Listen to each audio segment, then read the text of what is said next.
Senate committee برائے خارجہ امور کا اجلاس چیئرمین سینیٹر عرفان صدیقی کی زیر صدارت جاری ہے۔ مزید جان لیتے ہیں ڈان نیوز کے نمائندے عبداللہ محمد سے۔ عبداللہ، کیا تفصیلات ہیں اجلاس کی؟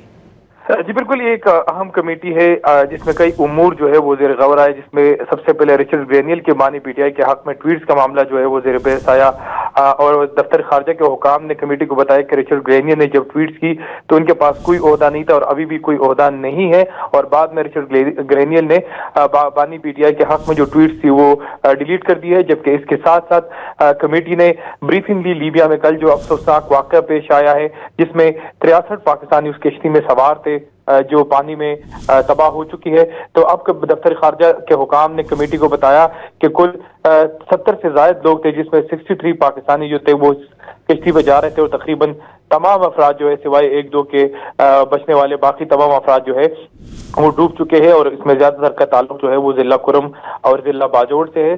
اور اس کے ساتھ ساتھ سینیٹ کمیٹی برائے خارجہ امور کا اجلاس چیئرمین سینیٹر عرفان صدیقی کی زیر صدارت جاری۔ عبداللہ محمد ہمیں تفصیلات سے آگاہ کر رہے تھے، بہت شکریہ۔